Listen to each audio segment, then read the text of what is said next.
12장입니다.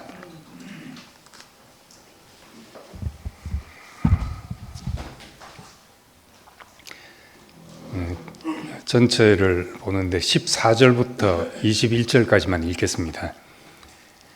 너희를 박해하는 자를 축복하라. 축복하고 저주하지 말라. 즐거워하는 자들과 함께 즐거워하고 우는 자들과 함께 울라. 서로 마음을 같이하여 높은 데 마음을 두지 말고 도리어 낮은 데 처하며 스스로 지혜 있는 체 하지 말라.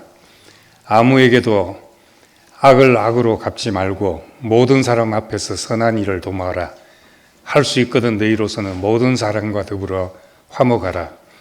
내 사랑하는 자들아, 너희가 친히 원수를 갚지 말고 하나님의 진노하심에 맡기라. 기록되었으되 원수 갚는 것이 내게 있으니 내가 갚으리라. 주께서 말씀하시니라. 네 원수가 줄이거든 먹이고 목마르거든 마시게 하라. 그리함으로 네가 숯불을 그 머리에 쌓아 놓으리라. 악에게 지지 말고 선으로 악을 이기라. 아멘.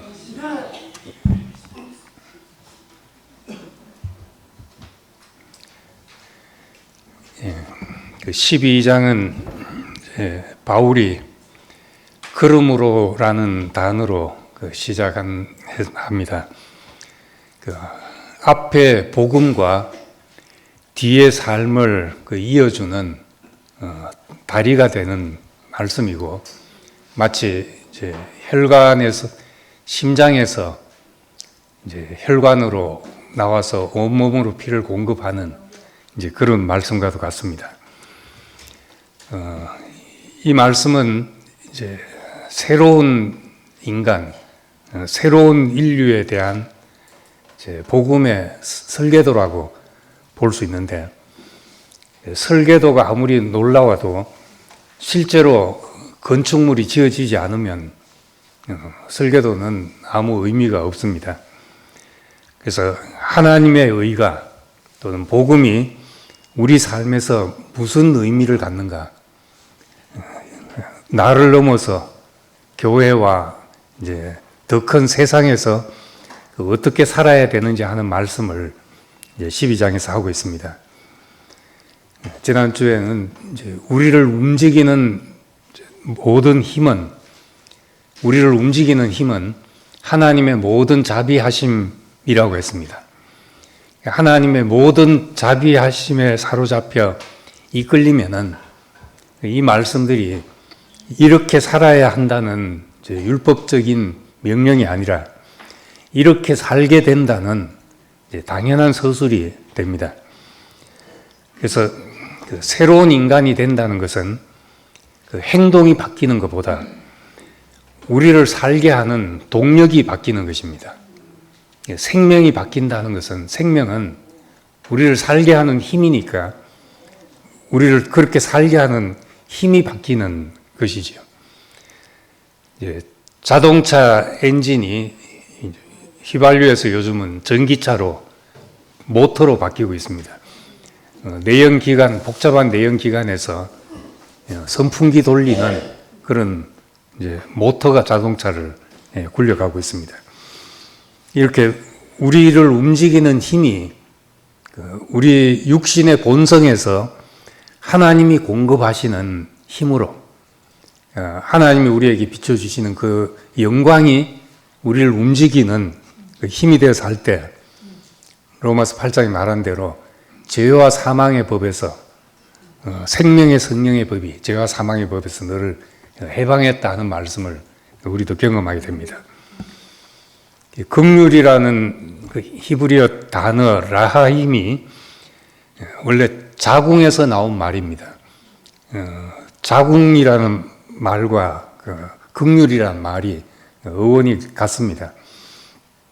어미가 태중에서 아기를 품듯이 불쌍히 여기고 보호하는 그 마음을 하나님의 긍휼이라는 데 썼던 것입니다.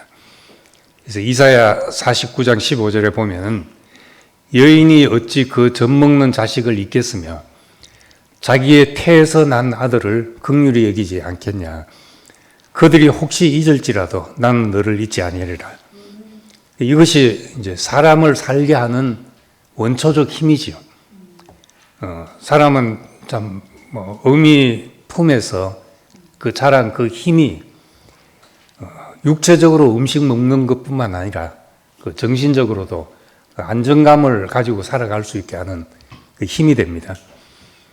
인생의 힘은 이제 하나님으로부터 온다는 것이 우리가 이제 생명이라는 말로 이제 표현하게 됩니다. 요즘 이제 아펙 정상회담이 열리고 그 정상들보다 더 주목받는 사람이 엔비디아 그 젠슨 황 회장이 와서 서울에서 치맥집에서 삼성 누굽니까? 이재용과 현대 정 회장과 맥주 회동을 하는데 다 대단한 사람이죠. 현대만 해도 현대 삼성만 해도 직원이 30만 되잖아요. 30만 직원을 거느리니까 교회 사이비 목사님들이 교인 10만만 돼도 나는 신이다 하는데 30만 되면은 뭐 종교가 아니니까 나는 황제다 하고 살지 않겠습니까? 근데 그 삼성 정의선 회장의 재산이 6.3조가 된다. 6조 3천억이 된다 그러더라고요. 이게 얼마나 큰 돈인지 우리가 그 돈 가지고 뭐 할 수 있는지 잘 개념이 안 잡힌 돈입니다. 그런데 삼성 이재용 회장은 그보다 2배 많은 15조가 재산이라 그러는데 젠슨 황은 이제 238조나 된다 그러더라고요. 그리고 이제 회사 규모는 현대에 비해서 삼성이 한 10배 되고 그 시가총액은 또 삼성에 비해서 이 엔비디아가 한 10배 된다고 하니까 현대 자동차 100배 되는 회사죠. 그런 사람들과 이제 같이 맥주 마시고 했다는 것만 해도 대단한 일일 텐데, 이제 이 한국의 회장들이 눈에 보이는 게 있겠습니까? 제가 그 정도 되면 보이는 게 없지 싶어요. 될 수도 없지만은. 근데 이제 자기보다 10배 재산이 많은, 몇십 배 재산이 많은 그런 사람 앞에 서니까 얼마나 겸손해지겠습니까? 그대 앞에 서면 한없이 작아지는 거죠. 그래서 사람이 하나님이 있어야 되는 이유가 하나님 인식이 생길 때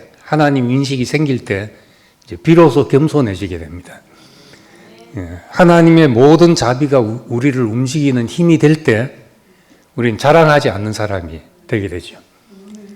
하나님이 없으면 우리는 물론 우리가 다 알 수 없는 분이고 모르는 분이지만은 그렇다고 해서 이제 모른다 해버리고 하다 보면은 하나님 없는 사람이 되면 조금만 커도 이제 자고함에 빠지게 된다는 겁니다.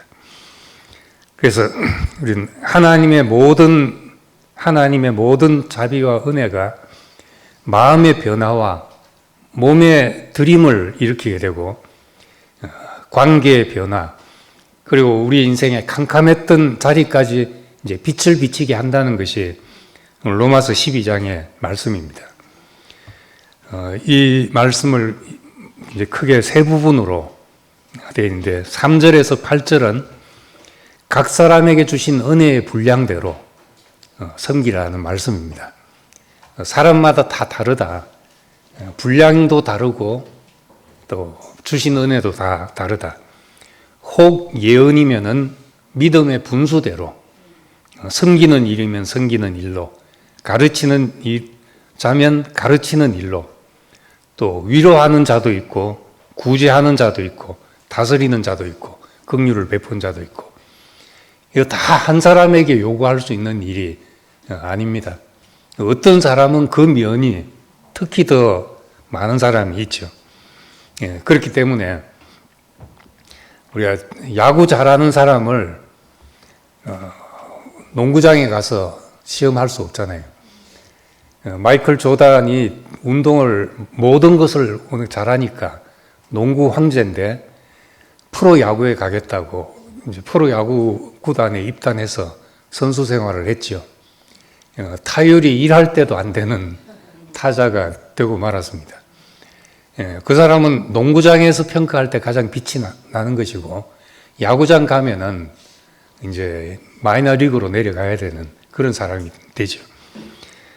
우리도 그렇게 그 사람이 빛날 수 있는 자리에서 평가하면 되는 거죠.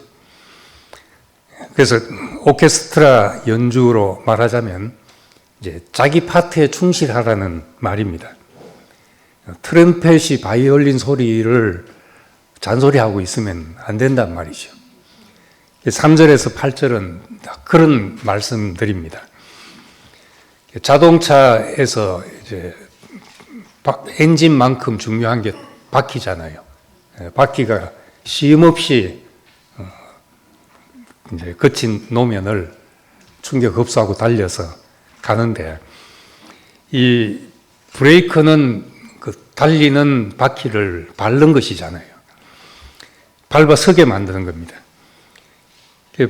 잘 달리는 차일수록 엔진도 중요하고 바퀴도 중요하지만은 브레이크가 생명같이 중요하게 됩니다. 그래서 브레이크 없는 스포츠카는 이건 흉기지요. 잘 달린 차는. 그래서 우리는 내가 이해할 수 없더라도 다 주인이 필요해서 만들어 놨다는 생각을 할 수 있어야 되죠. 똑같은 문제를 놓고도 우리는 생각이 다르고 온도차가 다르고 이게 우리로서는 다 담을 수 없지만은 하나님이 사람을 필요해서 이렇게 만들어 놓았다. 이렇게 불러 놓았다. 이렇게 생각하면은 내 좁은 이해 속에 사람들을 다 구겨 넣으려고 해서 속이 불불 끓고 이럴 필요가 없다는 말씀을 하고 있습니다. 그래서 그 사람 있는 그대로 하나님이 어떻게 쓰시는지를 볼 수 있어야 우리 교회 생활도 이제 풍성을 누릴 수 있게 됩니다. 9절부터 이제 13절 말씀은 이제 사랑에는 거짓이 없나니 악을 미워하고 선에 속하라. 이런 말로 시작해서 성도 쓸 것을 공급하며 이제 손 대접하기를 힘써라. 아주 구체적인 이야기까지 하고 있습니다. 이 사랑에는 거짓이 없다. 거짓 없는 사랑이란 게 뭔가? 그리고 형제를 사랑하여 서로 우애하라는데 어떻게 형제를 사랑할 것인가? 이 문제에 있어서 바울에게 사랑이란 또 초대교회에서 사랑이란 어떤 따뜻한 감정 이런 것보다 실제적으로 필요를 돕는 일이었습니다. 쓸 것을 공급하는 것이었습니다. 그 시대에는 물론 생존 자체가 어려운 사람들도 많았기 때문에 이런 사랑이 이런 구체적인 행동을 요구했을 수 있습니다. 그래서 사도행전의 특징을 말할 때 재물을 팔아 각 사람의 필요대로 나눠줬다. 지금 우리가 그렇게 할 수 없는 일이지만은 그때 그렇게 했다는 겁니다. 그리고 이방 그리스도인들이 예루살렘 교회가 흉년이 들어 극심한 가난에 처했을 때 그 형제들을 이방 그리스도인들이 도왔다는 이야기도 나오고 갈라디아서 2장에 보면은 바울이 예루살렘에 가서 사도들을 만날 때 서로 격려하면서 그러나 한 가지 가난한 자를 도우라는 당부를 했다. 그건 나도 전부터 하던 일이다. 이 말을 하고 있습니다.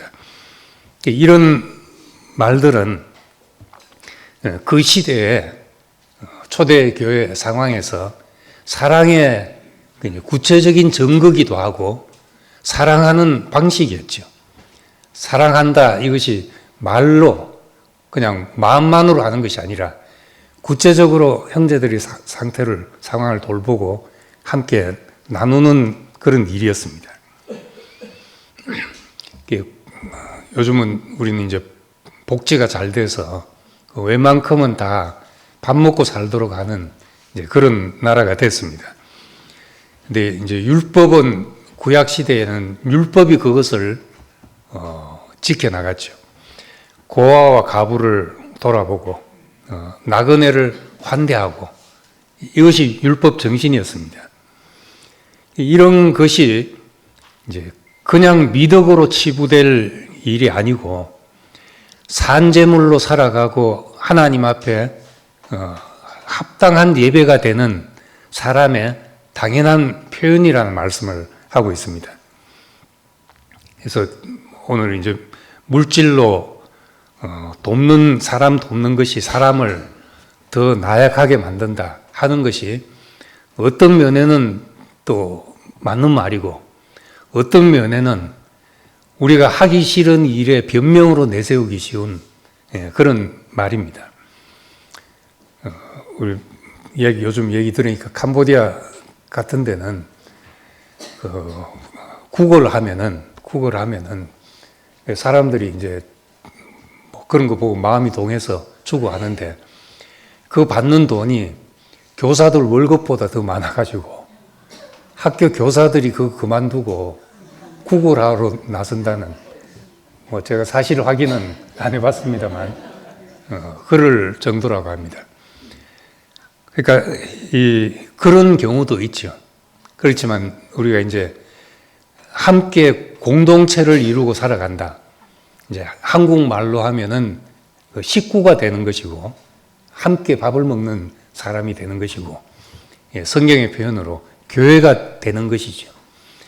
여기서 이런 이제 구체적인 얘기들이 9절부터 13절까지 이런 구체적인 얘기들이 그냥 이제 옛날 그 시대의 이야기나 뭐 좋은 일 하라는 말씀으로 할 것이 아니라 실제적으로 사랑하는 방식, 심장으로부터 피가 흘러서 말초혈관까지 우리의 생명을 공급하는 한 방식으로 이런 말씀을 제시하고 있는 것이니까 생명이 흐르는 중요한 사례로 말씀하고 있습니다.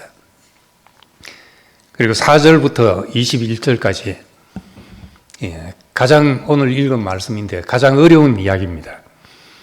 너희를 박해하는 자를 축복하라. 그리고 아무에게도 악으로 악을 갚지 말라. 할 수 있거든 모든 사람으로 더불어 화평하라. 그리고 원수가 줄이거든 먹이고 목마르거든 마시게 하라. 이런 말씀들, 악에게 지지 말고 선으로 악을 이기라. 이것이 이제 우리가 읽으면서 이것이 어떻게 가능한가? 이제 가능하기라도 한 것인가? 우리 삶에서 이런 의문을 갖지만은 어쩌면 이제 이것이 예수를 따르는 사람의 표식이 될 수 있는 가장 중요한 주제이기도 합니다. 내가 좋아하는 사람을 사랑하는 거 이거는 이방인도 하지 않느냐. 예수님이 그렇게 말했습니다. 원수를 사랑하라는 말씀을 하면서 이거는 어쩌면 복음만 제시할 수 있는 혁명적인 말이죠. 다른 데서 찾아보기 힘든 말이고 우리도 그냥 인간 본성으로 이런 말을 함부로 할 수 없는 말입니다. 오히려 이제 구약 성경에 나오는 이에는 이, 눈에는 눈 하는 동형복수법이 우리 수준에 맞는 이야기일 수도 있죠. 그까지만 하라 그런 말씀이 맞는 수도 있습니다. 박찬욱 감독 영화 있잖아요. 친절한 검자씨, 또 올드보이, 그리고 복수는 나의 것, 뭐 이런 영화들인데 다 이제 끔찍하고 비참하고 무서운 복수 이야기죠. 제 체질엔 전혀 안 맞는데, 전 영화를 많이 본 사람도 아닌데 2편이나 봤다는 거 아니겠습니까? 친절한 금자씨하고 올드보이 2편을 끝까지 하는데 내가 이걸 왜 보고 있나 싶으면서도 보고 있었습니다. 근데 이 영화가 관객 동원에 성공하고 국제영화제 상도 받고 또 어떤 미국 영화 감독은 저게 올드보이가 내가 만들고 싶은 바로 그 영화다 이렇게 말할 정도로 찬사를 받는 영화였다 그래요. 왜 이런 이제 끔찍한 복수 이야기가 성공을 하는가? 많은 사람들 마음 깊은 곳에 누군가 복수하고 싶은, 혼내주고 싶은 마음이 이제 있기 때문에 이런 영화가 이제 성공을 하는 거죠. 내 안에 정말 누구에 대해서도 내가 미운 마음이 없고 하면은 이런 영화에 전혀 공감할 수가 없습니다. 그런데 이제 보다 보면은 친절한 금자씨도 저런 인간은 하다 보면 그 당하는, 보복 당하는 게 고소하고 시원하고 이런 걸 느낄 때가 있거든요. 잔인한 장면 속에서 시원함을 느끼는 것. 그래서 인간 공동체 속에서도 피해의식과 같이 살다 보면 피해의식이 생길 수밖에 없고 복수심은 항상 있는데 그것을 해소하는 방법이 이제 희생양을 찾는 방법입니다. 그래서 그 프랑스의 르네 지라르라는 지라르 발음 잘해야 됩니다.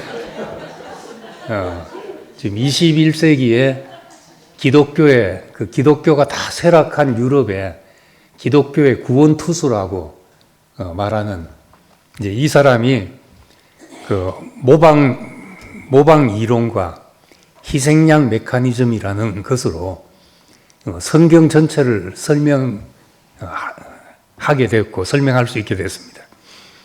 인간의 욕망은 타인의 욕망을 모방하는 데서 시작한다는 겁니다.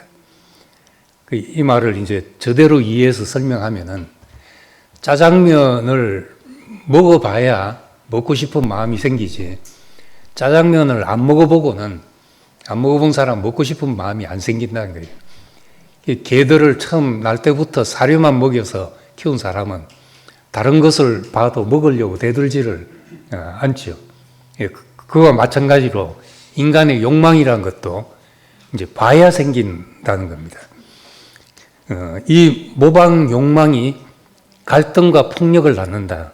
어려운 이야기인데, 이제 저대로 이해를 하면은, 가인과 아벨이 제사를 드리는데, 시간차를 두고 생각하면, 아벨이 제사를 드리고, 하나님이 기뻐 받으시고, 연락하는 것이 보였다는 겁니다.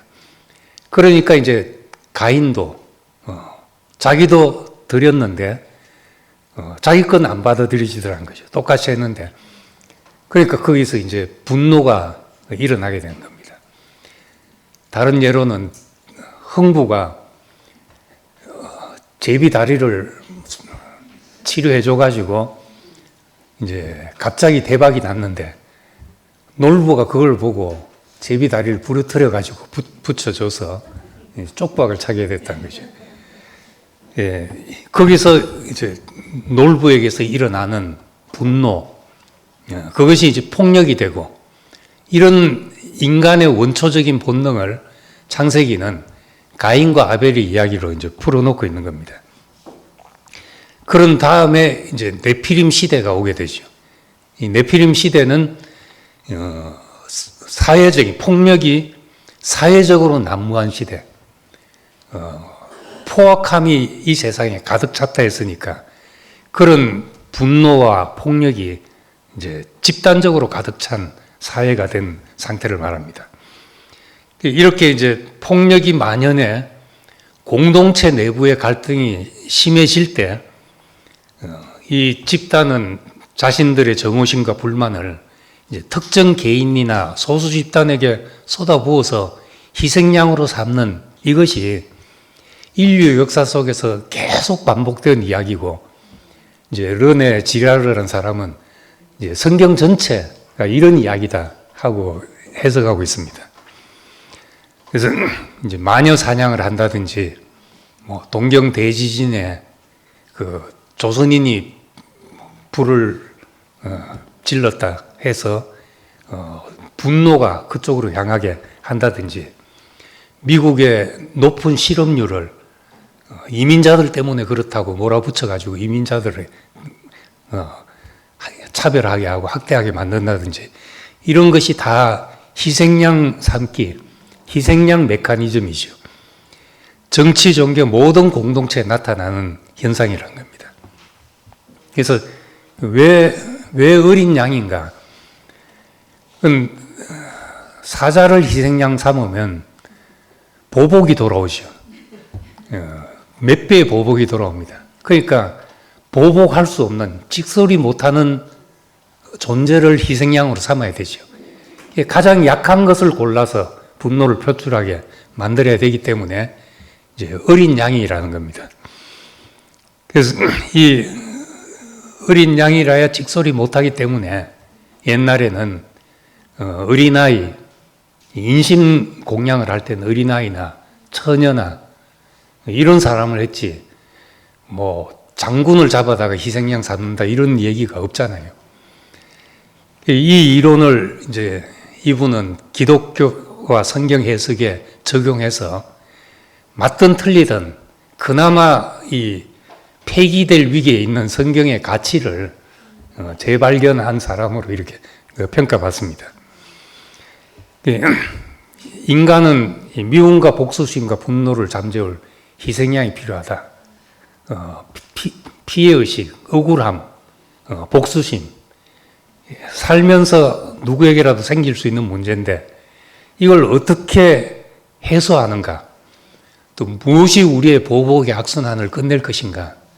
이건 참으로 중요한 문제고, 이제 공동체가 건강하고 또 정말 이 속에서 그 시편 133편 같은 그런 이제 영생을 누리자면은 이 보복의 악순환을 끝내는 이제 장치가 필요하죠.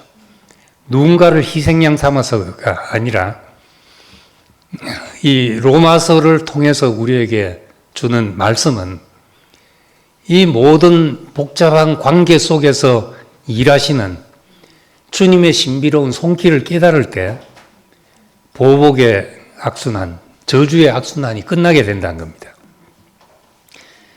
옳고 그름의 이분법적인 해석, 나는 맞고 너는 틀리다, 이건 맞고 저건 틀리다, 이런 생각은 항상 대립을 낳고 그 속에는 풍성함이 없다는 겁니다. 그런데 이제 옳고 그름 사이에서 생겨나는 많은 이야기들, 여기서 분명히 유대인들은 거역하고 타락하고 의인은 없나니 하나도 없는 이 세상, 이 인간 속에서 오히려 그 속에서 하나님의 의가 더 드러나게 되고 빛나게 되었다는 겁니다. 하나님의 신실하심 때문에 우리 인간에게는 옳은, 잘못했냐 잘했냐 보다도 이 의를 내가 즐거워하고 받아들이냐, 그 사람이 구원이 되게 되고, 이런 구원이 나타나니까 오히려 이방인이 열애였던, 소망이 없었던 이방인이 하나님의 백성이 되고, 유대인들은 나중에 식이 나서 돌아오게 될 것이다, 이런 이제 얘기를 펼쳐나가고 있습니다. 그러니까 이 속에서 미워할 사람이 어디 있겠습니까? 너 잘못한 거야, 이렇게 할 얘기가 어디 있겠냐는 겁니다. 인간의 실패를 사용하시고 우리에게서 걷어내고 싶었던 그것까지라도 하나님은 요리의 재료로 삼으시는데, 그런 이야기 속에서 생명의 무궁한 능력이 나타나고 이제 청량할 수 없는 풍성이 나타난다는 겁니다. 우리 이제 이 회장님들을 이번 주에 영상으로 뵙고 나니까 어떤 생각이, 이제 정말 유능한 CEO들은 마음 좋은 아저씨가 아니거든요. 이 사람들은 아주 독한 사람들일 수 있습니다. 그래서 나는 그 마이크로소프트 사나 그 회장이 아주 사람이 내성적이고 부드러운 사람인 것 같은데, 그 밑에 일하는 사람들은 혹사를 당한대요. 거의 그 진을 다 뽑을 정도로 일을 시킨다는 거죠. 그 속에 있으면. 삼성도 뭐 좋은 회사 들어갔다고 우리 교회 형제도 그런 형제가 있었지만, 좋은 회사라고 들어갔는데 9시, 10시 돼도 퇴근할 수 없도록 일거리가 많은 거예요. 그러니까 그런 지독한 회장, 괴로운 상사, 나한테는 얼마나 이게 나쁩니까? 그런 회장들이. 근데 뒤집어 놓고 보면 또 그런 사람이 있어서 회사가 돼서 내 자리가 또 유지되기도 하고 내 가족이 살아갈 터전이 되기도 하고 하는 것이거든요. 그걸 어떤 내가 편하냐 편하지 않느냐만 가지고 잘했다 못했다로 할 수 없는, 이 세상은 그렇게 돌아가고 있고, 더 넓게 보면은 하나님의 일은 그렇게 돌아가는 것이기 때문에 우린 파생되는 많은 일들을 생각하면은, 우린 바울이 말한 것처럼 나는 무엇이 내게 좋은지 내가 가릴 수가 없다. 사는 것도 유익하고 죽는 것도 유익하다. 나는 지금 이 상황에서 육신을 떠나서 그냥 그리스도와 함께 있는 것이 좋으나, 또 이렇게 고생하면서도 살아있는 것이 너희에게 유익이 된다고 하니까, 복음을 위해서 유익이 된다고 하니까 나는 뭘 가릴지 모르겠다. 이런 고백을 하는 겁니다. 이 로마서에 있는 이 말씀들은 바울이 편안하게 앉아서 한 말이 아니고, 그 심한 박해 속에서 정말 박해하는 자들, 원수라고 할 만한 사람들 속에서 이 말을 쓰고 있죠. 우리 요셉을 보면은, 요셉이 이집트에 가서 두 아들을 낳았습니다. 그 아들의 이름이, 첫째 아들은 므낫세지요. 다 잊었다는 뜻입니다. 하나님이 나로 나의 모든 고난과 내 아비 온 집의 일을 잊어버리게 하셨다. 이게 므낫세의 뜻이거든요. 그리고 이제 둘째를 낳아서는 하나님이 나로 나의 수고한 땅에서 창성케 하셨다. 그렇게 이름을 지었습니다. 므낫세는 모든 것을 잊게 하는 아들이었고, 에브라임은 창성하게 하는 아들이었죠. 그래서 우리에게 어떤 돌아온 결과가 고난과 아픔과 억울함과 이런 시간이 지나갔다 하더라도 돌아온 결과가 모든 것을 잊게 하는 므낫세가 있고, 또 나를 그로 인해서 창성케 한 에브라임이 있다면은 지나간 모든 것이 원인무효가 되지 않겠습니까? 나를 누가 밀어가지고 내가 똥통에 빠졌으면 이 왼수를 어떻게 갚을까 하겠지만은, 나를 밀어서 내가 돈방석에 떨어졌다면은 이 은혜를 어떻게 갚아야 할까 하지 않겠습니까? 무슨 의도로 나를 밀었든지 간에 나를 밭에 묻힌 보화를 발견하게 하는 그런 일이 될 수 있다는 겁니다. 하나님이 하시는 일이 놀라운 것은 그런 것이죠. 사람들은 예수를 무슨 의도로 죽였던, 그를 죽였는데 그 죽음 안에서 하나님 앞에 다시 사는 부활 생명이 나타나고 만민이 살게 하는 길이 그 속에 열리게 됐다는 겁니다. 에덴으로 가는 길이 열리고 생명나무 열매를 먹게 하는 길이 열리게 된 거죠. 그러니까 그분 안에는 만유가 구원될 수 있다. 너 전에 왜 그랬냐 하는 것이 그분 안에는 다 사라지지 않았겠냐는 거죠. 그래서 이 요셉이 마지막에 형들 앞에서 두려워하지 마소서. 내가 하나님을 대신하겠습니까? 당신들은 나를 헤아려 했지만 하나님은 그걸 선으로 바꾸셨습니다. 그래서 오늘날 많은 백성의 생명을 구하게 하셨습니다. 내가 당신들과 당신들의 자녀를 기르겠습니다. 이런 고백이 가능해지게 됐습니다. 우리도 다 이제 인생에 좋은 일만 있었겠어요.